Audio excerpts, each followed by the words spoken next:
Hey, what it do, what the business is. It is another week in the books. It's the On Deck TV podcast. I am Spike Lou. Man, holla at your boy Animal Brown, Animal_Brown if you're looking for me. It's another year in the books. Another year in the books. It was a tough one out there, man. 2021, man, we made it. Time to get to work again. Absolutely. Whole lot of year shit was dumped on us. How you feeling out there? How was your New Year's? New Year's was good, man. We ate at you picked the all right little eating spot, man. I ain't gonna lie, that shit was delicious. Yeah, I don't want to give him extra any credit, but he put me on that spot. I ain't gonna lie. He is the ambassador of Atlanta. He knows where to eat at. If you don't know nothing, if you don't know shit else, he know where to eat at in Atlanta. I give him that. He gonna give you a good little lounge spot, real good scarf wearing ass nigga. But we back, man, for 2021, man. We appreciate you guys, as always, joining us. Like we said, another one in the books. This week, man, we're going to discuss, well, this year to start it off, some of the most streamed artists of last year and what surprised us. We'll get into that first. Other things that are going to be here. Cardi, she says she doesn't let her daughter, Culture, listen to WAP. We'll get into that. CNN says that hip-hop may have swung the election blue. We'll dive into that. And as always, we'll get into our 2021 predictions. First, as I mentioned earlier, AB, we're going to go over some of the streaming numbers from last year, some of the quote-unquote new big dogs, I would say. And are you surprised at some of these numbers? Looking at the list that we shared for production, you tell me what jumped off the page, Ju. This is the usual suspects at the top. Drake, 51 million streams. Nicki, the big numbers. Post Malone is written right here, but he's not a hip-hop artist, so I'm going to skip right over him. And Eminem, those are usually, when you're talking streaming, those are the usual suspects. I'm not surprised. However, the highest streaming Eminem song was from 2002, Until I Collapse. That is nuts. And I know them streaming and publishing checks wherever they're going to, if they're going to M or Dre or Jimmy Iovine, whoever's getting them checks is like, bet. They love checking the mail once every 3 months. I guarantee that. So that's crazy. But the usual suspects, it makes sense. I like seeing Roddy at the top toward the list too, man. That was dope. He had a big year despite COVID hitting and him dropping his album late the year before. He still did big streaming numbers, deservedly so. Roddy did about 45 million on average a day. That's nuts. Wow. For the box. Eminem, to me, I don't think that's a surprise because ain't nobody listening to new Eminem album. With the new deluxe he just put out, that Music to Be Murdered By, this is the first one that didn't reach like a certain place in the Billboard 200, so it broke his streak. And this ain't no knock to Eminem. It's like Snoop said, like I think people are over that aren't Eminem fans. So I was actually surprised to see him that high up. Nicki, she was at 50 million without even really doing much this year. Or did she have a project this year? No, absolutely not. She had a baby this year. Are we counting that? Baby, she was popping. Nicki is pop culture. One of the biggest surprises to me, and I want your thoughts on this list, is also the YouTube streams, right? Okay. NBA YoungBoy leads the list of most streamed YouTube artists to somewhere around 55 million, I think, on average per day. Do you think that's translating? Like, is he becoming a bigger star? Is he still niche? Like, I don't see NBA YoungBoy a lot of places, but he's number one stream YouTube artist. Listen, he's not going to be a lot of places that our generation, our age bracket, our age group would frequent. He is, however, in all them high schoolers' AirPods and Apple iTunes accounts. He's popping with the youngsters, popping. And those are the ones who spend all day on YouTube any damn way. So I'm not surprised in the slightest that he's eating on YouTube. NBA YoungBoy is extremely popular with the young kids. And he's not a bad artist, though. Like, I ain't even gonna make it like he's some slaw. Like, I just can't, like, I don't get it. No, I'm not going to do that.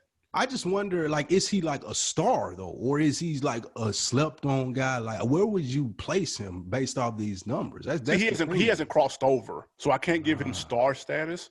You don't get star status until you cross over into mainstream. And he's not featured on a mainstream hit, not off the top of my head, and he doesn't have a mainstream hit of his own. And I mean mainstream like Billboard. I'm talking like that, where it's crossing the masses. So he's known in youth circles for sure, Yeah. But outside of that, 23 and up, they ain't checking for her. So currently, like the Migos and Lil Baby, those people are bigger stars with lesser numbers than him. Yeah, they got more hits.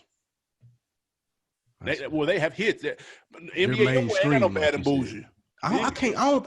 It's hard for me to put NBA Youngboy as underground though, because I remember when he came out and we were talking about 38 Baby. It seems like that was 6 years ago almost. He ain't in the same position, obviously, because he getting more streams, but it's like he's not talked about either though. I don't think he's internet he's whatever you call it, where you're popping on the internet, whatever that is, but you're not like a household. And he's popping on like gossip sites and shit. You know what I'm saying? Like, because he makes headlines in that way. So he's internet, not neighborhood superstar, but internet neighborhood superstar shit. What a neighborhood superstar would be in our era. Makes sense. It's tough because it wasn't no internet like that when we was popping back. I mean, when we was. No, I'm saying that's what he would be. Like, he would be someone like a Houston rapper. Right, for sure. Like way before we heard of Mike Jones and the phone number, like Mike Jones was popping. Slim Thug. Same thing with Paul Wall. Yeah. Or Chameleonaire. Like, those people hit the national stage for a couple of years after they had seen a lot of success. Yeah, I mean, and it's the same with like people. Honestly, let's keep it real. People like Freddie Gibbs, bro. He's like the young boy of our generation. Like, he's internet. My girl can't name a song of his, bro. If her life depended on it. I don't know how many casual Freddie Gibbs songs though. You said what? It ain't a lot of people that can name Freddie Gibbs songs though. First of all, we're not going to do my boy Gangsta Gibbs any kind of way. Shout out to that album of the damn year, Alfredo. Let's go. That's a nice sweatshirt. I like that. Album is good too. But I don't know about album of the year. Top 2. I mean, so is the NBA Youngboy a bigger star than Freddie Gibbs? You have to check IG. Freddie Gibbs would sell his left nut for those numbers that NBA Youngboy puts up, wouldn't he? We don't know what that NBA Youngboy deal look like. Listen, we don't know how much of the pie NBA Youngboy is getting. Well, I ain't even just talking about the money standpoint of it. We ain't not even getting into his deal, but just the popularity and the overall like just presence as an artist. Like, there's more NBA Youngboy presence as an artist out there than it is Freddie Gibbs. Gibbs Grammy nominated. Now you got to put some respect on his name. That's true. That's fair. And real quick, speaking of underground too, we got to say rest in peace to MF Doom. Oh, yes. Underground artist. I personally never got into his music, but I know people that are into it, and everybody that listened to him held him in high regard in terms of just skill and the quality of music. So although it missed my radar, I understand the impact. And he allegedly passed away in October, and his wife just shared that news on Instagram. A lot of people thought that just happened, but actually it was in October. So condolences to friends and family of MF Doom for sure. Wow, they kept it under wraps for a while. Were there any rumors that he had passed? Not that came across my radar, but that's wild, man. Wow, I didn't know that. That's nuts. Let's get to this second topic, man. You spoke on Cardi earlier. I hope y'all saw that video, man. She did an impromptu WAP performance on her Instagram Live on New Year's Eve. It was cut short due to baby culture running in the background. Cardi sees it, turns around, panics, quickly presses stop on her phone to stop the music from playing. My question is that smart parenting, or is she being hypocritical? That's smart parenting. If I'm Cardi B, I'm thankful for this time during the pandemic that I've had to be with my child, teach them things. But the reality of the situation is I'm a recording artist who's going to be on the road 300 out of 365 days. Mm-hmm. Unfortunately, I'm not there to implement my parenting style the way that I want. So there are rules that I would have to set if I were Cardi B that would make it easier for me those 65 days that I'm not traveling to raise my child correctly. Now, I agree with her not letting culture listen to it, because she can't be there hands-on day in and day out being a traditional mom. Nothing wrong with that. She's a female empowering herself, making a career. the backlash that she was getting about, oh, well, it's good for our kids, but your kids can't listen to it, I don't agree with, because everybody's not Cardi B. And everybody doesn't have the same obligations, while not taking away what typical mothers do, not taking away from their career or what it takes to raise a child. I still think that the backlash is unwarranted because Cardi's not able to be there on a daily basis, implement what she needs to. So she has to set rules where she sees fit. I don't think the same rules would apply for other people's children when they were like, well, I'm not letting my kid listen to it either. When you can sit them, pull them to the side, take time out of your day and be like, hey, this is right, this is wrong. You should say this, you shouldn't say this. So you can teach your child more if you're not Cardi B, I would think. So you can let them listen to it, then you do your parenting based off their reaction, not try to prevent them from hearing it. Yeah. Listen, culture is two. 2 years old. There's that also. Yeah, you're right. So I don't want people to get too uptight. Like, let's relax a little bit. I will say, though, yeah, good parenting for sure. This is an adult song. This song is made for adults, period. It's not made for a 2-year-old, 5-year-old, 10-year-old, 12-year-old. And if you have a 2, 5, 10, or 12-year-old at your home, they shouldn't be listening to this either, and they damn sure shouldn't be listening to it off of your radio because you turn it up, cranking it up while they're in the car.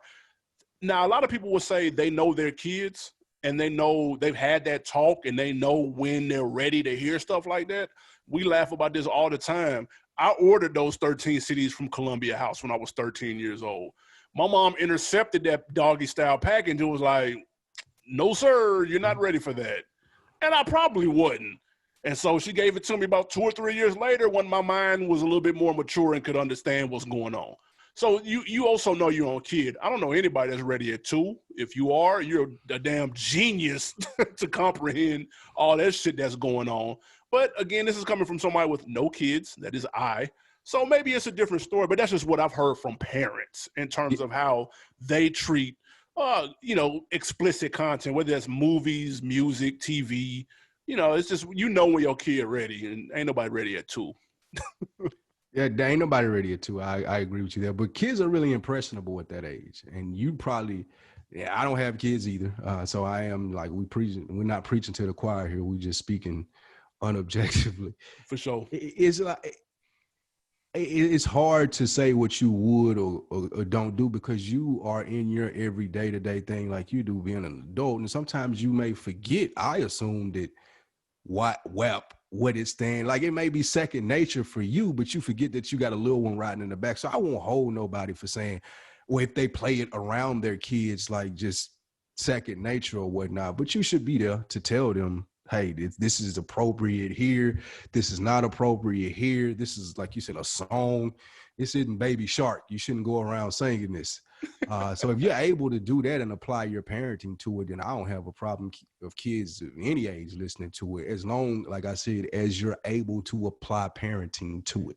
But you got to understand, a lot of that stuff is catchy. And so a lot of that stuff is recitable. And they may not know what they're reciting when they say there's some hoes in this house. You don't want them in kindergarten just randomly saying there's some hoes in this house just because you tried to tell them this is what this means. No, it's catchy. And right. And but you also tell them this is what this means, and this is when it's appropriate.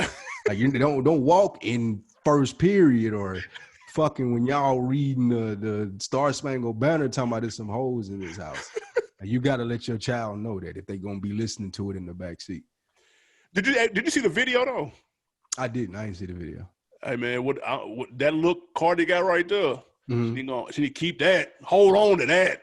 She's smoking hot in the video. She had the little Chung Lee 2 knots or whatever. I'm here for that. On point. I got to look that up. Shit. Check Cardi out, man. Moving right along. Yeah.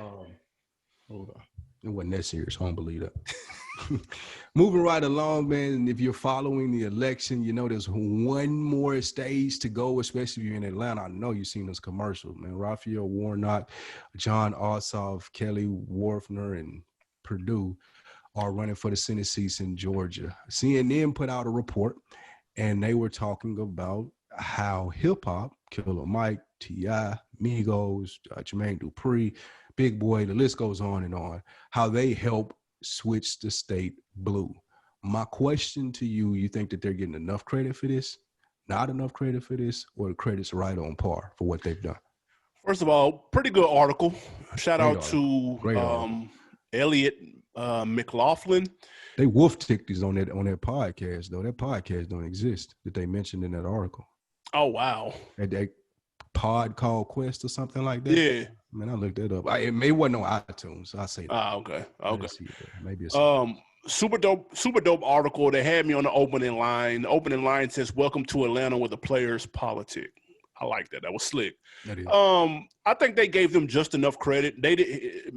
Elliot didn't jump off a cliff and say that hip hop is responsible for putting Biden in the White House. No, let's not go super far. But what they said was Georgia has not been a blue state since 1992, and all hands were on deck, including hip hop, and getting those votes to churn out because traditionally speaking, people that look like hip hop artists vote blue, and it worked. It was 5 million votes in the state. It came down to 13,000 was the difference in the Biden. That when you want to talk about every vote counting, like that's the slimmest of margins. Thanks. So that's when you are out doing those press runs where you've got Killer Mike and John Ossoff in the barbershop or whatever it may be. That's the whole purpose of these press runs. That's the whole purpose of the Joe Biden battle rap video. You're welcome. Thank you. I told you guys it was going to make pandering. The whole purpose of pandering. It made a difference, and it did.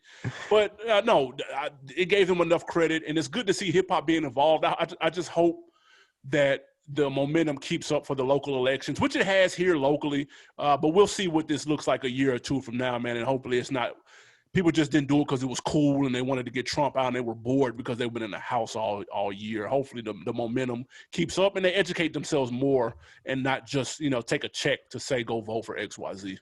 Facts. I love this article. I think that he did a great job in putting the spotlight on something that you said. This is a big deal. Like Georgia is a red state.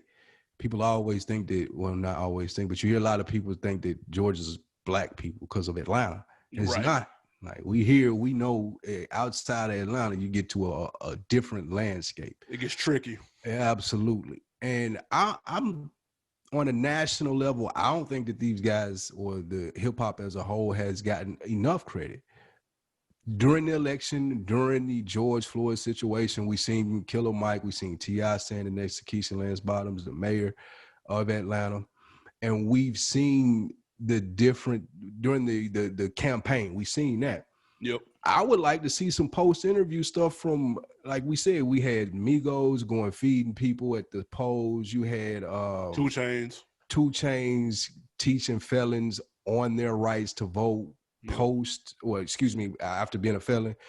I would love to see some follow-up on a national scale, not just in this article. This article was great, but I would love to see this on CNN, giving them even more credit, letting people know or letting people outside of Atlanta know that this works. Like this should work in Houston. This should work in Oakland. This should work in Cali. This should work in LA. This should work in New York. Like people being as vocal, being feet on the ground like Atlanta, quote unquote, Wakanda, as T.I. called it. Like the reason being is that people give a fuck. Like people gave T.I. flack for saying don't come down here and do the killing when the King Von situation happened, and poor taste in timing, poor taste in words that he used, but he had a point. Like people, everybody from Atlanta, just at the top of the show, we were talking about M Extra, like they love this fucking city. Like people from Atlanta love this city more probably than a lot of other places in America. I think that they should be given their flowers on a national scale for the work that they put in and done. Like I said, the article's great, but I love to see 2 Chainz on CNN more, talking about the reaction and what he was able to do, even Killer Mike more, even T.I. more, not just during the campaign season, but how the feet or boots are still on the ground and what they're doing and the impact of it. But this is a great start. I love it. I agree. I just want the energy to be kept up 365, man. That's all. Just facts. People educate yourself even during when it's not voting season. Just keep your ears to the ground, hold people's feet to the fire, whoever gets elected. By the time you guys hear this, we may know who won Georgia. I don't know. I'm just glad that my mail can go back to normal, because if I get one more voting piece of information in the goddamn mail, I'm going to scream. They've been going ham. They came and knocked on my door on Sunday to remind us to vote. See what I'm saying? They knocked on my door Sunday morning. Like, what is this? You know, that was weird. Wild. Boy, they ready. And another thing, one observation before we get off of it, I think that the Republican Party noticed this. They noticed the trend in Georgia, and this is where you seen the contact going out to Lil Wayne, the contact going out to Lil Pump, and people that they thought could sway the conversation the other way. But it doesn't work that way with hip-hop. It's more genuine with this Atlanta stuff and the people that have been doing what they do and getting the word out there, which is why I think they deserve a lot more credit. It ain't nobody the Red can reach out to hip-hop-wise in Atlanta that's going to co-sign them. It ain't nobody, bro. They all alone. Meanwhile, you got Killer Mike, T.I., 2 Chainz, Big Boy, me. You got all the hot artists. Not genuinely. It's some clown ass niggas that they could get to. Who? I haven't seen. I ain't gonna name them, but it's some niggas is like it's some people I feel like that would do it because they want to look rich and I got money and Trump. I fuck with Trump. Like it's niggas out there like it, and some of them unfortunately are here in Georgia too. I don't know how famous they are. They might got a little buzz. But I don't know. They ain't Lil Baby, like you said, or the Migos. But I feel like there's some niggas out there that flip for it. Fair enough, man. Before we get into this 2021 preview, quickly want to touch on Charlamagne's comments about Drake. He was on his Brilliant Idiots podcast, and he mentioned that the Drake era is over. He's saying it is now Lil Baby's era. He's saying the radio hasn't caught up to what the streets are on right now. Now, we're going to get into Drake's album that's going to come out in our 2021 preview in just a second. But what are your thoughts on Charlamagne's comments? Was he accurate or was he hating? Charlamagne is good at this, stirring up controversy when he know damn well he don't believe what he's saying. Drake era is nowhere near over, my nigga. Like, nigga got an album. Did you see his hair, his new haircut? I didn't know if that was Photoshopped or not. I didn't know what it was. Anyway, like that's how Drake make headlines. If your era is over, you don't make headlines with Photoshop haircuts. Or you don't name your album Certified Lover Boy because you're too worried about hanging on. Drake got his nuts on the fucking table, dude.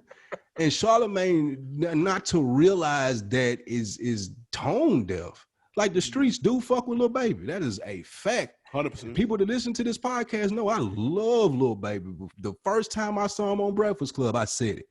Star, promise you. That Drake shit something different. Like, fam ain't even really went in and just did a rap CD yet.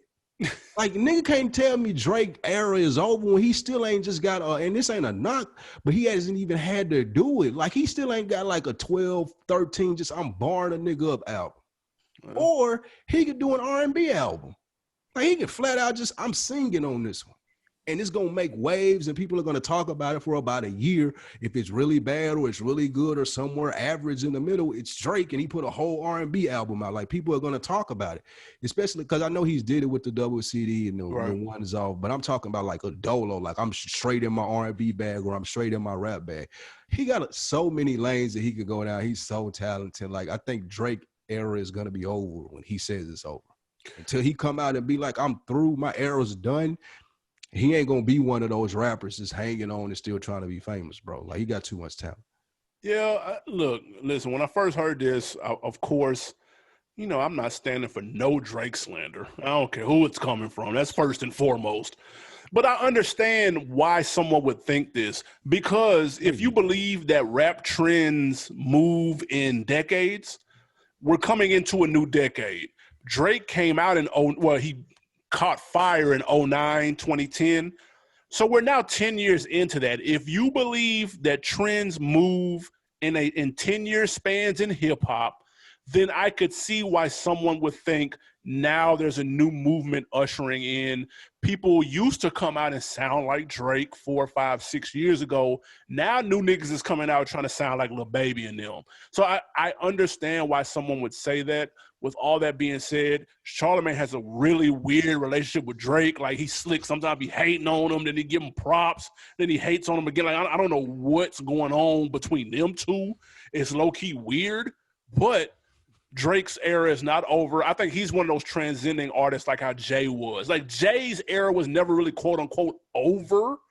He was able to continue to do him during multiple trends. Where it was ringtone rap, shiny suit rap, DMX shirt off with the dog unleashed rap, like whatever rap there was, Jay was still the constant. He was still setting trends, doing him because he didn't chase waves. He, for the most part, created them.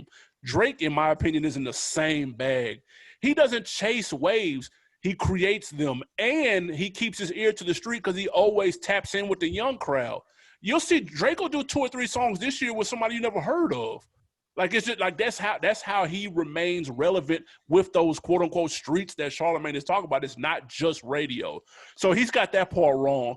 He's like, oh, Drake is just all God's plan, and no, that's the big look.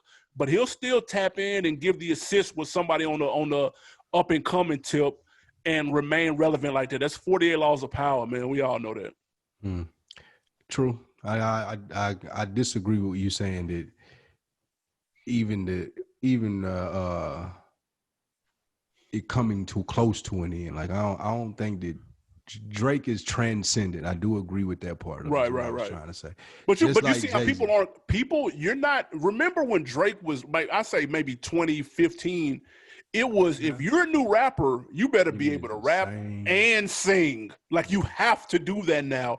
You don't have to say that right now because you can come in with that triplet, Migos, Lil Baby flow, throw a little bit of auto-tune on there with a trap beat, and you don't have to sing no more. You can actually eat off of that. So that's why I say that. You know what I'm saying? Like, I get that part of it. You don't have to come out and sound like Drake right now anymore. Like, he's already out of touch, but people feel like they can come in and mimic a little bit what Lil Baby doing, still catch heat. See, I feel like that's too hard to do. I think that people are just now realizing what Drake does, how fucking extraordinary that shit is. Like, not to be Drake dick riding anything here. People know how I feel about him. I think he's a great artist. But like, because of what hip hop is and because of how styles change every couple of years, people did try to emulate Drake, like you said. Right. But now people understand that we can't do that. And the closest that you're going to get is the melodic style of a Lil Baby or the melodic style of a Young Thug. Like, that's much easier to do than what Drake does. And I think that's still direct lineage of what Drake does. It's just like niggas are finally starting to realize, like, I don't need to try to do no Marvin's Room. Like, I just need to do like a Redemption or some shit like that. I ain't really got to get the Marvin's Room. I just need to harmonize. So yeah. I could say they all his sons. Like, he got the whole rap game. But don't worry, January is here, people. That certified lover boy on the way. Let's go. King Kendrick gonna come through and crush the buildings, buddy. Let's get into it. Yeah, let's talk about who's gonna come through and crush the buildings, man. 2021. We had big plans for 2020. I went back and listened to a little bit of our 2020 preview, and we had all the A-listers on deck to drop. Little did we know, look, coronavirus is going to rear its ugly head and put a stop to 80% of the shit that we were looking forward to. We're back, 2021. Do you, in your opinion, we're going to get to a couple of things too, some of the A-listers, which crew we think will take over, XYZ, new artists that we're looking at, young up-and-comers. But first things first, I want to know this. Do you foresee a big year, a big rebound year post-corona in 2021 for hip-hop? Or do you think it'll be a slow, gradual return, and then maybe 2022 is the big year? Big rebound year. People ain't waiting. Artists ain't been getting no money. As soon as the gates are open, it's going to be like a fucking fire hydrant. Drinking out of a fire hydrant is how it's going to be, nigga. concerts gonna be left and right. You remember when we first moved to the A and we used to listen to the radio and we'd be like, God damn, somebody here, Ed Rick Ross here, and nigga whatchamacallit here, and 2 Chainz over here, and T.I. right here. Like, it's gonna be like that everywhere. Big dog blockbuster concerts. Like, people gonna try to make up for the time that they lost artists, especially one of the biggest industries that have been hit during Corona. Performing artists. Like, well, if you on stage and you need people out there in the crowd, like, it ain't too many places you can go to get that money. So I feel like as soon as there is enough of the what is it called, the vaccine, as soon as there's enough of the vaccine out there, man, it's go time. Like, people gonna make up for lost time, and they out there. They gonna, whatever albums that they were sitting on, they're going to drop those and they're going to hit the streets, start touring, start doing the small clubs, big clubs, stadiums, whatever. What do you think? I thought that for a second too. I thought people who got their 2020s thrown off, and I'm talking about people who dropped like right before, you know what I'm saying? Roddy Ricch dropped in December, Jack Boys dropped in December, like a couple of people dropped in January, February. Their years got obliterated. You know what I'm saying? So, and then you have people who were planning on dropping. Their years got thrown off. So the thing that you would think is that, okay, cool, those just got delayed until this year. And then all those people who had plans to drop in 2021 are still going to do it. I don't know if it's going to happen like that. Like, I think you'll get artists who were planning on doing major tours and stuff. You'll get them to maybe do that summertime and on out throughout the year. But I think the people who were planning to drop in 2021, I think they're going to push theirs back because it's going to be too crowded. Like, we can't have another one of them years where we was down here and 3 artists was at 3 different locations every night in Atlanta, bro. You can't go to 3. You can't clone yourself. You can be at one or the other. So you're going to lose out. That's why people move their release dates when somebody is big, dropping on their day. You don't want to get washed under the current. So you got to be a little bit more strategic. Some people took advantage of this and dropped last year when it was wide open. So shout out to DaBaby, Freddie Gibbs, Griselda kept moving like it was nothing. Shout out to them. They took advantage of the wide open lanes. Others waited. It's going to be dumb crowded. It's going to be harder for new artists to peek through if everybody drops at the same time, in my opinion. Not new artists. I would agree with you in that sense of new artists. Like, nobody going to be peeking their head in this year, 2021, because all the big dogs are coming to play. I feel like similar to 2020 when we thought we were going to get these guys. This year, if you've waited and the release date is done and is open and the country back rolling, your thought process as an artist, if you're Meek Mill, if you're Kendrick Lamar, if you're J. Cole, like, I'm a big dog. It's time to go out here and eat like I'm a shark. I can't worry about anybody else because it's only 2 or 3 niggas that's on the same level as me. So when I speak about the people that are going to be right back to normal, these are going to be big acts, like a Jay-Z album. I'm talking about like another Lil Baby album, or J. Cole, or Kendrick Lamar, or Drake, like we got already know that it's coming. But everybody that's a name, I feel like that is someone. Cardi, another album. Nicki probably come back out. You finally get a Meg album. I think the big dog, this is a real big dog year, if asterisk beside Corona passes. See, that's the thing. Because who cancels, like, if I'm J. Cole, I don't feel like Drake cancels me out. Like, I don't feel like I feel like that I'm going to come out and do my million regardless. Like, if that nigga streaming and I'm streaming the same day, like, I still ought to be able to get mine. Yeah, no, they'll cancel each other out because they've got built-in fan bases that are checking for them regardless, no matter when they drop. You're saying the caveat, if Corona subsides and life comes back to normal sooner than later. That's why I find it interesting that Drake is dropping in January, because we don't know. Like, we don't know what it's going to look like in 3 months. It may take all year for the vaccine to get out and people to feel comfortable taking it, and people taking off the mask mandates and Ticketmaster getting back to business and filling up arenas and stuff. It ain't no telling when that will happen. So I'm very, very curious as to the decision to drop this Drake album in the first quarter when we have so much unknown time ahead of us for the year. So I think that's interesting. I think he's going to drop that. People going to wait and see. Like, we saw. If I'm one of those big companies, though, to what you said, who better to try my new technology with than Drake though? I'm not about to roll out a whole new way to let people in my arena and ways to take tickets behind Yo Gotti. And that ain't no knock to Yo Gotti or nothing like that. Like, we can figure your shit out, man. We know that it's rolling. But if I'm Drake, I've been having conversations with Apple and Ticketmaster and trying to figure out, like, okay, let's say we can't go back outside. How can I have the virtual concerts? How can I let this limited amount of people in, ensure that they're safe, and get big boy ticket prices for like a small event? Like, I think that he's exploring all of those options, because a big artist like him, like, you can't take another year off.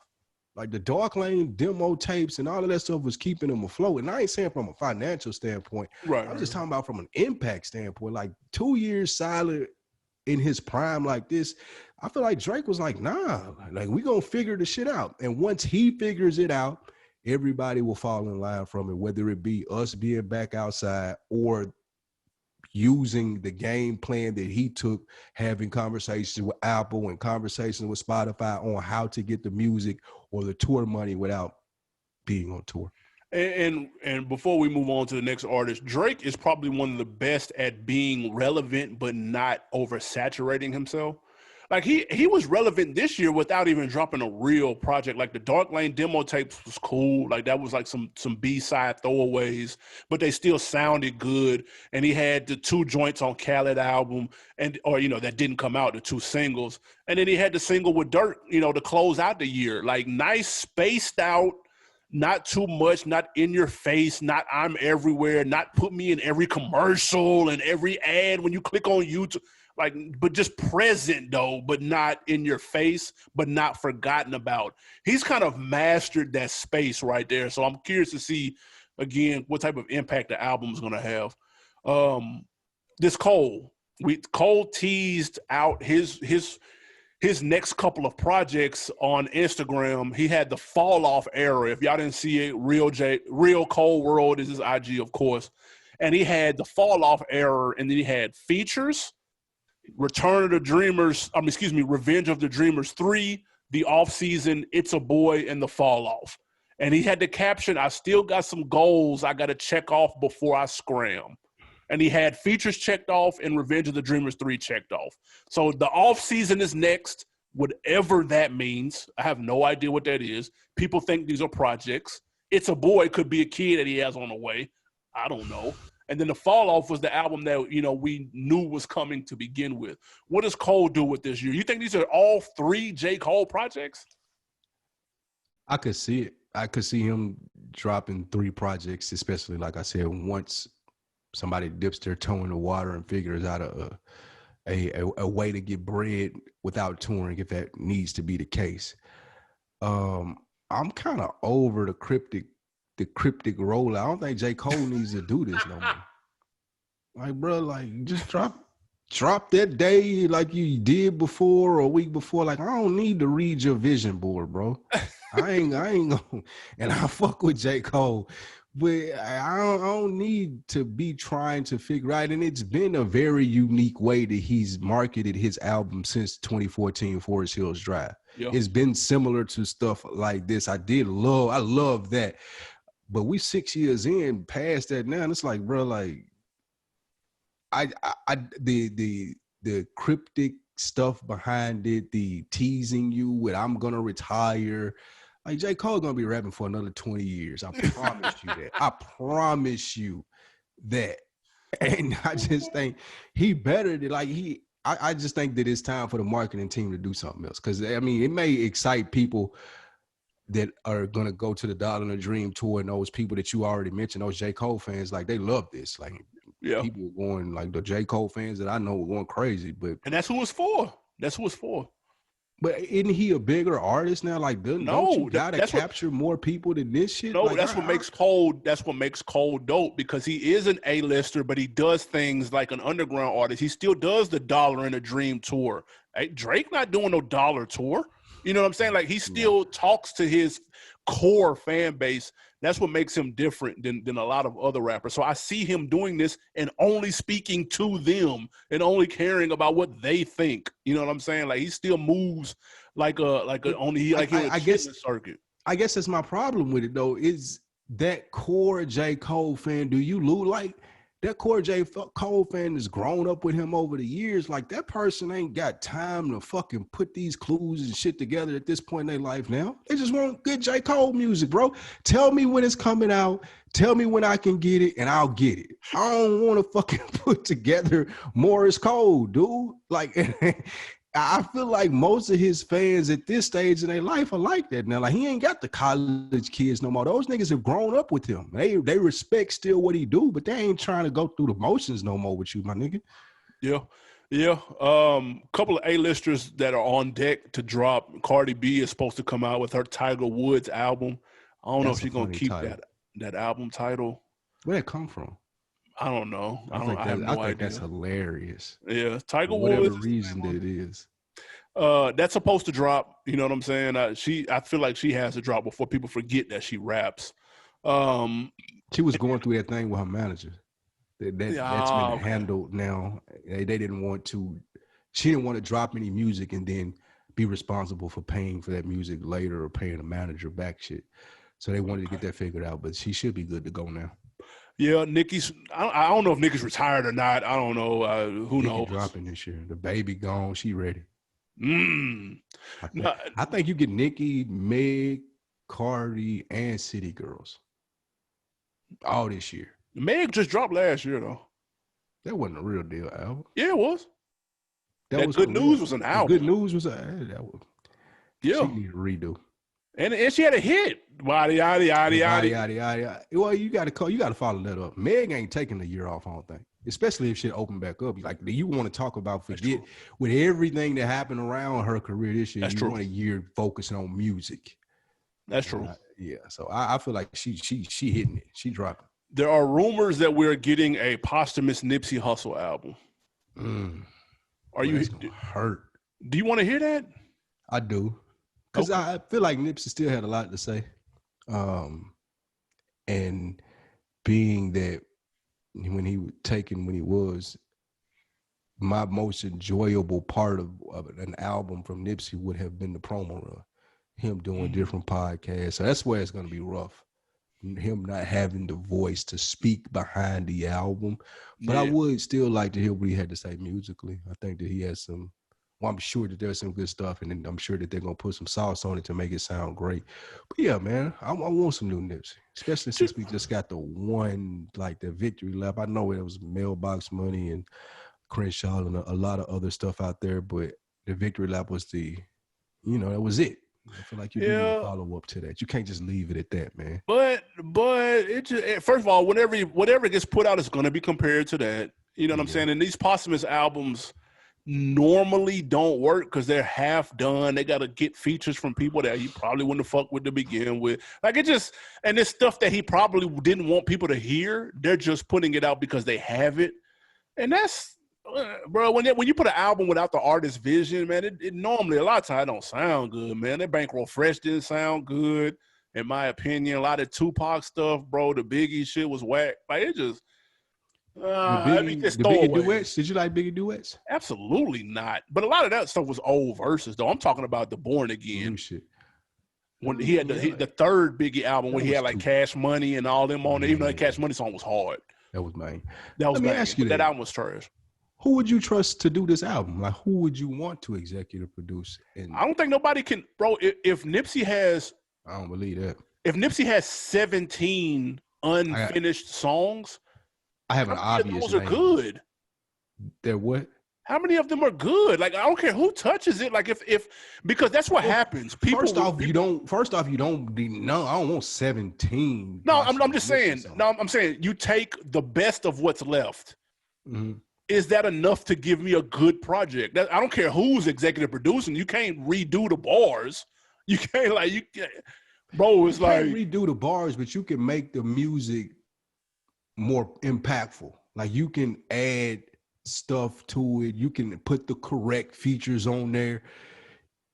I feel like if you gave Puff some unreleased Nipsey shit and told him do his Puff thing to it, you get a 7, 8, 9 song album, man, that Nipsey wouldn't be mad at.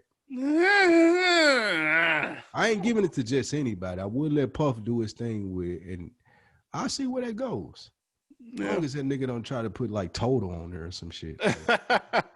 Don't give me no shiny suit shit. But yeah, I don't know if I really could. I'm about 80% sure I could trust Puff with it. Yeah, more on Puff on my put on for this week, by the way. Don't let me forget that. All right, let's get to some of the crews, man. Crews had a big year last year. We had Griselda. They did their thing.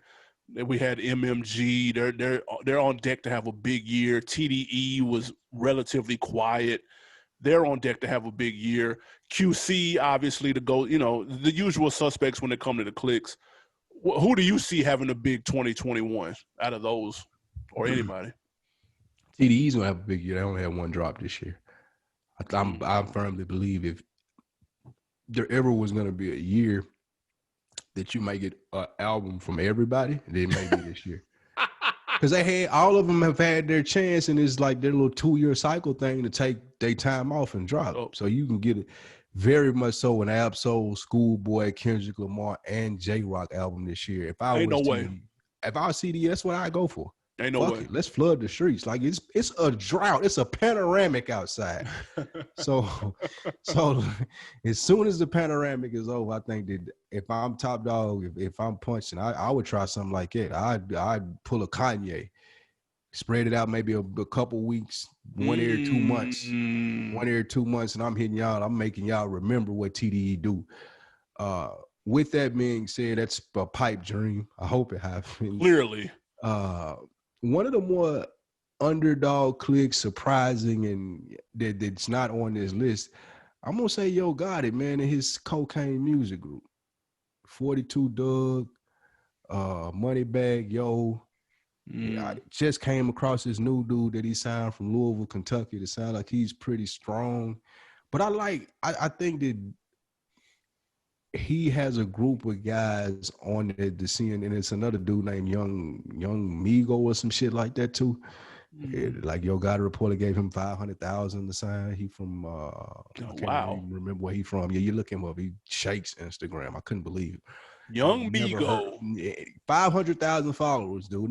Never heard of the kid, but he's putting on. I just think that Yo Gotti he gonna have a strong campaign, especially if these guys make good music. Memphis as a scene has bubbled for a while, so I like where Yo Gotti is in his career to be able to be a playmaker.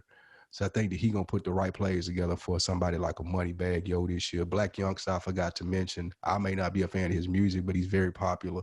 Black Youngster, 42 Doug, Moneybag Yo. I feel like he gonna have a strong year with that. And lastly, not actually a click, but going back to a city. And I said this a little bit when we were doing our On Deck quick takes early in the year before COVID took those down. Detroit.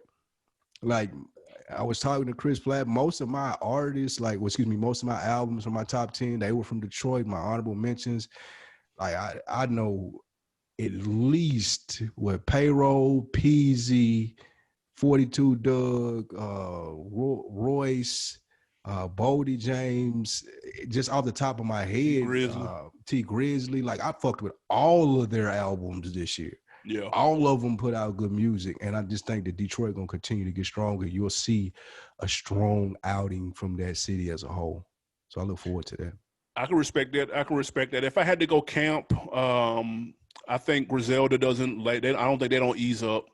I think they're going to keep going. I think pedal to the metal for them.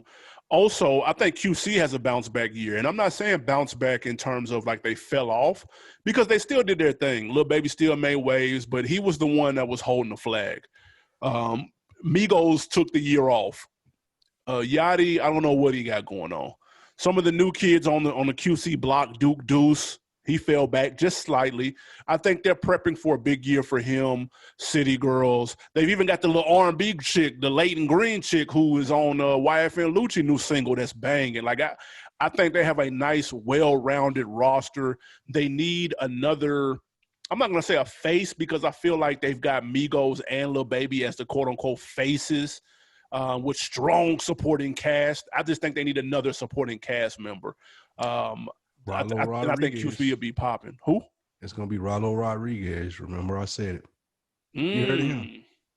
He got a song with Gotti too right now. Yeah, Rollo Rodriguez. I think it's gonna be they next like Lil Baby. I don't know if he on QC though. I think he on 4 Pockets. He might well the same thing. Slick. As soon as he get big enough, I think he gonna go to QC. Yeah, that's true. That's true. I feel like that's the next person out of their camp and lane to get to it. I think they're gonna do big things. I'm interested to see what the Migos do. I want to know how they feel about their situation. You haven't really seen much from them. They were chilling. I don't know where they been at, but I think they bounce back for sure. The guy from Gotti Click that I couldn't think of from Louisville, his name was ESTG. GEE. The name of his project is I Still Don't Feel None. N-U-N. I Still Don't Feel None. Louisville on the map. Who? Louisville trying to get on the map. Who else from Louisville? Oh, Jack Harlow. Bryson Tiller, Jack Harlow. Oh, I didn't realize Bryson Tiller was from there. Okay. Yeah. This dude right here pretty solid though, and he got like Yo Gotti on here, YFN Lucci, Moneybag Yo. Jack Harlow's on this album actually. Yeah, I can respect that. Check him out. Also, any young up and coming artist you see making a breakthrough this year? 42 Doug. Man, you said that last year. We never know. Let's go. And he did it. He's gonna keep coming. He's gonna be a star this year. And my girl Shay Newell too. She gonna be a star? Her, yeah. Because you're gonna have, I feel like that there's gonna be a bigger lane with Meg coming back, like I think Cardi, Nicki. You're gonna need a different type of female rap. Like, and she fits that lane with the other side, like Rhapsody and what's the girl name from Chicago? No Name? Her. And those chicks. That wasn't who I was talking about though. Oh, okay. I can't remember what No Name. It's the chick that M Extra paid that time on here. No Name. I'm talking about. Nah, there was another chick. I can't. Now I can respect that. Looking at who I think is going to kind of take off this year, I like Mulatto. I know you speaking of the chick. I think she's going to do big things, dog. Like, and I like her because she's a rapper, and I don't mean that in terms of subject matter. I mean that in terms of craft. Like, she's been rapping for a long time. She was on the TV show with Jermaine Dupri. She's like got the high school footage of her at the talent shows. And like, she has been doing, she's not just a Mr. Potato Head rapper where you just add this, add that, give her the notepad and just have somebody that's cute recite it. And then, you know what I'm saying? Like, that's not what she is. She really do this shit. And she really seems authentic. I watched her. She's got a show on Karen Civil, like network, where Karen Silver go to like people neighborhoods and stuff. I think she called it like Neighborhood Watch or some shit. I can't remember the name of it, but she go to different people neighborhoods and kind of just peep how they came up or whatever. And I liked her backstory. It was dope and I respected it. And she's been rapping nice for a minute. They showed the old clips of her on the show with Jermaine Dupri, and she was spitting in. Her voice hadn't matured all the way. She was like 16 and shit, but she was spitting in. You could tell she had it in her. And so I think she's going to do big things, man. I think as long as she got the right team around her, she going to be popping. She's going to be able to separate herself from everybody else. And I also like Dope. I also like who? Who you say? I say, yeah, I fuck with Big Lotto. Yeah, she got to change the name. I like Doughboy too. And Free Bands. He's actually, bro, do you know he's been rapping with Future since 2012, bro? Yeah, he used to talk about him. That's crazy. The nigga's only 26 years old, though.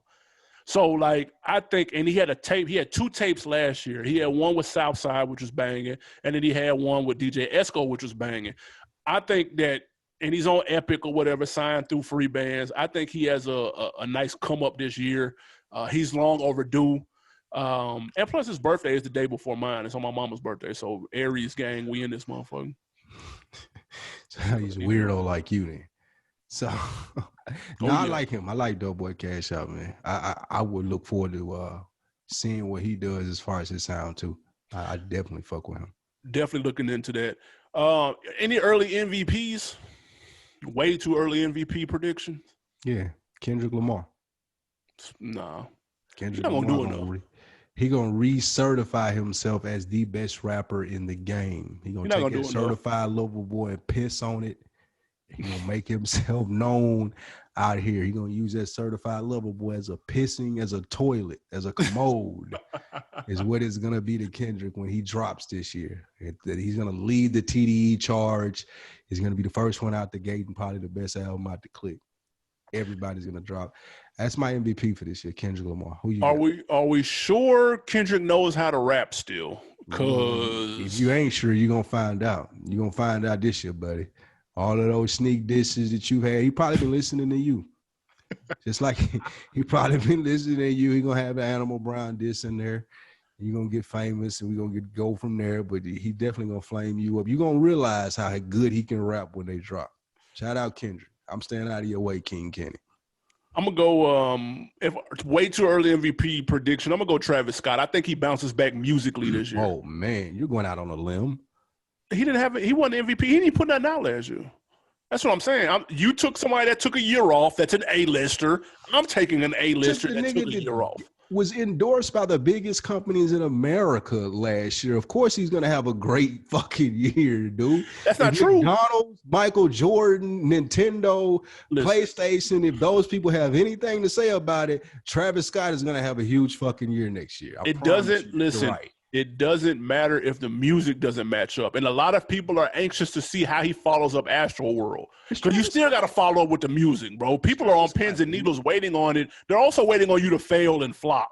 So just as quickly as they'll be hype and gas to call it a classic, whatever it is, they'll also be quick to say, man, that shit is trash, and had a Jordan meme dunking it in the trash can. So I'm curious to see what type, because there's a lot of pressure, there's a lot of eyes on Travis Scott, probably the most that he's ever had. What is he going to do musically? He dropped a single last year with Young Thug that was just okay. It didn't make a lot of noise. That's why I'm curious to see how he moves forward. And what is the standard?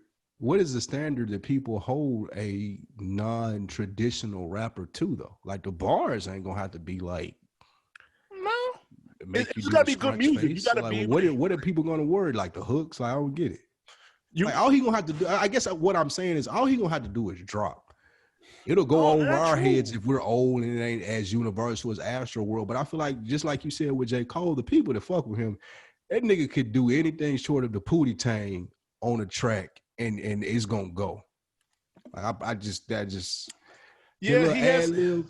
Listen, it's lit. Yeah, that shit right there. He can do that 50 times on a track, and people gonna be like shaking their little dreads to it and shit. And you're gonna have a hit. We're gonna be like, what is that? That's not true. And McDonald's gonna write him another check. He knows how to make good music. The question is, can he control culture with it, though? He controlled culture with Astroworld, with the rollout, with the tour, with the big records on there to go with the rollout. So he had the shoes. Like, he had a full-blown concept that lasted him the whole year off one album. That's how you make a stretch. Can he do that again and not just have Coca-Cola give him a check to be in a commercial? Yeah, okay, yeah, that's cool. That anybody can do that. But can you have an album that lasts the test of time? And by time, I mean the year. Yes. Can he do that, though? That's what I'm saying. Everybody doesn't have that capability. Because you're going to take those Coca-Cola checks and those McDonald's checks and those Air Jordan checks, and you're going to pay that team of writers to help you with Astroworld, those 40 or 50 people in the room. And you're going to just spread the love. Like, hope them niggas ain't lost it. I just feel like it's almost impossible for Travis Scott to fail at this point. Like, impossible. Like, there hasn't been this big of a sure thing since what? Jay Electronica. Stop. Team. But I just feel like it's impossible for him to fail at this point, man. Like, even if he fumbles with a couple of songs, like you said, he put the single out last year, like, he gonna go regardless. It's inevitable. We'll see, man. Y'all do us a favor. Go to Facebook, search the Rap Chat in your groups. Let us know who is your way too early MVP prediction for 2021. Who's an up-and-comer that you're going to be checking out? Let us know, because I want to know some new people on deck. And let us know which album that you're looking forward to mostly, which A-lister that you're looking forward to besides that Certified Lover Boy, because everybody's looking forward to that. Fuck off. Before we move on from this, what do you think? We never really discussed this guy. What do you think for Meek this year? Like, he's an A-lister, right? Like, what are your expectations? What would you do with this career if you were associated with him? Like, give me some Meek Mill stuff. Well, Meek Mill took a year off so he could do the movie, The Charm City Kings, which I heard he was halfway decent in. He didn't jackball it. I still didn't watch it. He didn't take no year off to do that. He couldn't have. It was good. It was all right. It wasn't that good, though. I'm just saying. It wouldn't take a year off from your career good. Well, fair enough. But musically, he fell back to be a social justice advocate and an actor. Now he'll be back along with the MMG crew, because Ross is coming back again, richer than I've ever been. And then, Meek Mill will be back with Dream Chasers 20 or whatever number we're on. First of all, stop it. There's no such thing as the MMG crew anymore. Like, that's a wrap. Like, there's Meek Mill, there's Wale, and there's Rick Ross. Ain't no more MMG, bro. Like, you forget that. I ain't like Meek not coming to no studio sessions with them niggas no more.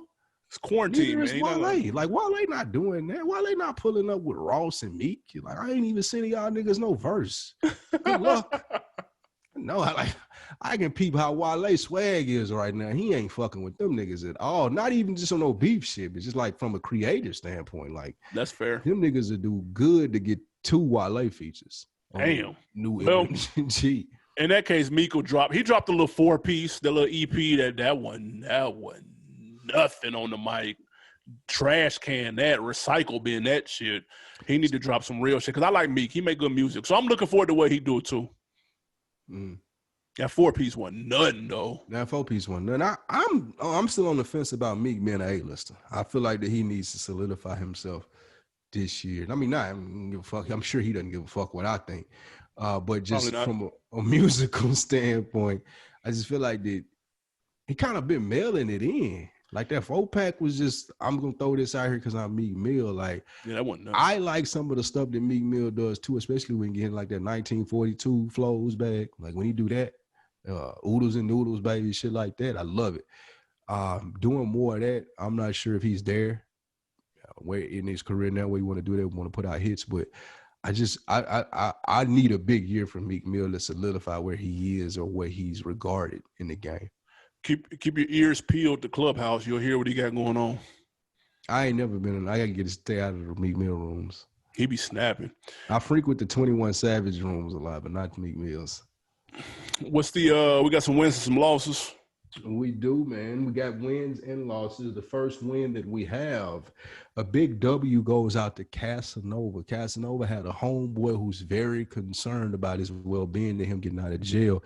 So much so that he put up a $2 million bail to try to get his homeboy out of jail. You rocking with that?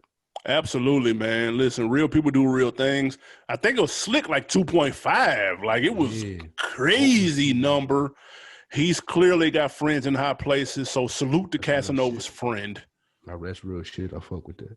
Another W goes out. We got the yearly wrap-ups. We didn't really get to go into those, but I didn't even listen to Skills yet. I forgot that one came out to just now.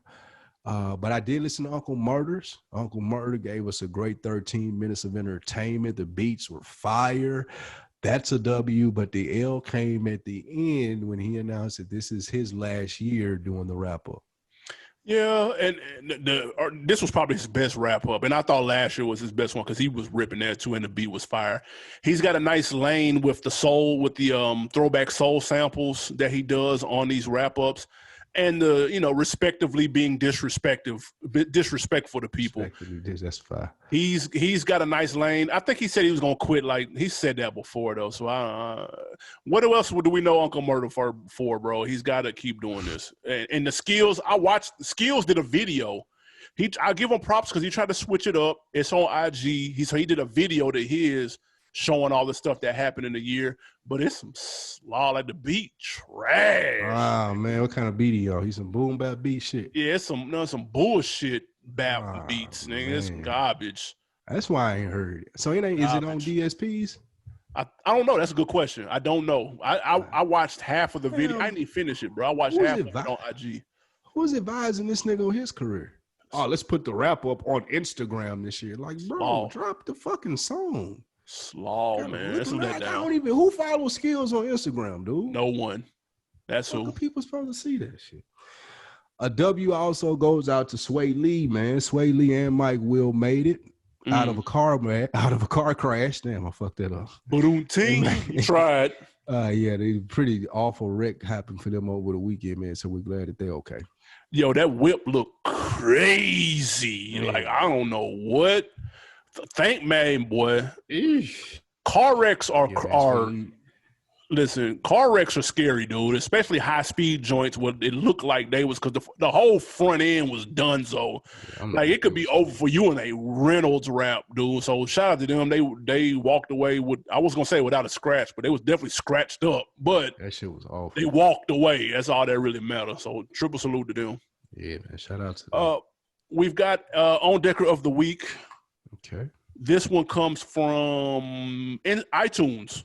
This is a review, and this is a very long review, but I'm going to read it all because I respect that people took the time to give us 5 stars and these words, so we got to put some respect on them. This is from Gangsta Rap Addict. Shout out to you. Pure Dope, No Cut was the title. He says, I'm a huge fan of this podcast. I've been listening for a while and look forward to every episode every week. I love the fact that the hosts can express themselves and agree to disagree respectfully when they don't see eye to eye on subjects. You can tell that they're really close to one another from the stories and memories that they share when discussing certain topics.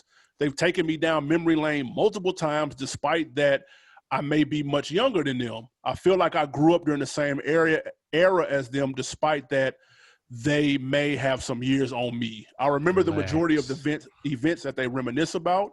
They need to put some respect on Doctor's Advocate, though. It deserves more credit than it gets, and it's ranked way too low on your discography on the Game episode. I come back to it more than the documentary, and it's actually my #1 album in Game's catalog. He had to throw that in there. You guys would hate me because if you hung out with me, you would hear this album more than you would like. Keep up the good work, and I will keep supporting. Triple salute to Gangsta Rap Addict, man. We appreciate that. Absolutely, man. We appreciate those kind words. Kind of trailed off with the game shit, but I won't hold you to that. Yeah, Doctor's Advocate is just some look cool. Just some look cool. Like, cool. He got at least 3 albums better than that. Like, what's that with the Ali Boombaye on there? Jesus that piece. Album, Jesus Piece, frying that. Born to Rap, Moon, better than rap. Yeah, that. Like, come on, man. Yeah. But we appreciate you listening, though, and the kind words, though. Keep rocking with us. We continue to provide dope shit for you, brother. Absolutely, man. You got something to put me on? Absolutely. So you mentioned the Chatty House earlier. This week, I'm starting a book club on there, man. So this first one is going to be Wednesday at 8, and we are deciding which book we're going to read, and the options are, it's going to be a different, non-traditional book club. So it's the BMF book. Okay. And we talked about the Rick Ross book that's on Audible. And there's one last one called Crack Era about this guy though selling drugs in New York in the 80s, in the early 80s, late 70s. So we're going to decide which of those 3 books that we're going to review, and then we're going to set the clubhouse and get to it every other week and just do a book club about dope hood stories, I'll say. They ain't necessarily always going to be of this vein as far as that selling drugs and shit, but it's going to be nice hood shit. So y'all tune in on the Chatty House. I got everything set up. You can figure out where to do it on my Twitter and how to click on it. If you got your chat house, clubhouse link, come join me Wednesday at 8. There it is, book club. I read 2 of those 3, so I thought you were going to name 3 that I ain't read. I read 2 of those. I'm hyped. What you do, the BMF and which one? And Ross. I read that Ross book. Go. Not Rick Ross. I'm talking about the real Rick Ross. Oh, shit. Yeah, not the rapper. Not William Roberts. I'm talking about Freeway Ricky Ross. Yeah, Freeway Ricky Ross. Yeah, I'm 1 for 3 then. You would like that one. It's a way, because it's, especially since you've seen Snowfall. Yeah. Like if you seen Snowfall, you listen to this book and it's on Audible. It's a real easy listen. And the dude reading it, it's funny. Listen to him say nigga and shit. It's fucking hilarious. That's funny. But you could tell the parallels of the Snowfall story, and it's very interesting when you listen to it. You're like, so you would like that. I may check that out, man. My put on is a book as well, and I referenced Puff earlier. I am reading, and this is super random. You remember the bad boy artist Mark Curry? Yes. He put out a book a couple of years ago called Dancing with the Devil. Mm-hmm. I'm reading that now. I'm about halfway through. I will let y'all know if there's anything worth mentioning. I thought there was some wild shit in there. I haven't gotten to the wild shit. I've gotten to I've gotten to the, you know, he was breaking off Biggie, you know, crumbs, and he was taking all their public, and how he breaks down his deals. He takes everybody's publishing, he takes everybody's everything and leaves them with much of nothing. And, you know, I all of that. And the Shine, I just passed the Shine incident. So apparently Shine was a really good kid, and Puff just kind of gangstered his image up. We knew that. To be more like Big. Yeah. I was like, oh, okay, that's remember we were talking about his dad and shit. Exactly. Yeah. They were estranged too. His dad and Shine were estranged. He was living with his mom here in the States, and him and his dad wasn't even fucking with each other. So it's kind of interesting to see that come full circle, because of course he got elected to a seat there in Belize with his pops. So anyway, I'll let you guys know if anything bananas is on there, but it's so far, it's pretty much stuff that we already knew. Absolutely. Well, I definitely look forward to hearing about that, but we'll do that one next in the book club. Absolutely, man. Guys, patreon.com/realville. I hope you guys enjoyed the Friday After Next. We've got a movie every month on Patreon that we are recapping. We've got album reviews coming up. We've got sports shit for your full sport press fans out there. And we've got fashion talk for fresher than your average, man. Patreon.com/realville. Support the real if you can. Link is in the description. Just click the link, man. Sign up, and we appreciate it. Anything before we get out? Not at all, man. Happy New Year to everybody, man. I wish everybody much success this year, man, and hope you get to where you're trying to go. Hey, did you know the club was $10,000 for a section New Year's Eve night here in Atlanta? What club? Compound? Like Sweet Lounge, stuff like that. We were leaving, when we were leaving 8 Sushi, fam, it was like a whole goddamn... I stayed downtown because I didn't want to drive back out to the crib, man. It was at least 4 clubs that, like, the line was down the block. I couldn't believe it. Like, nigga, not only are you going to a club during COVID, but you waiting in line? Nigga, get the fuck out of here. I'm not waiting in no hour line to get in a fucking death box. Y'all fucking kidding me, dude? It can't be that fun to club now, man. Maybe we just sound old, maybe, or I just sound old, but there's no way I'm doing that, bro. I'm good. I'm good on the $10,000 section. I'm good on going to the club for free. I'm good on standing in line. I'm good on all of that. I'm gonna go eat, and I'm gonna go home, watch the ball drop, and go to sleep. Exactly. Pop my apple cider, and I'm done. Sparkling apple cider, and we gone. On that note, man, hey, again, appreciate everybody tuning in. We'll see y'all next week. Peace. Sure.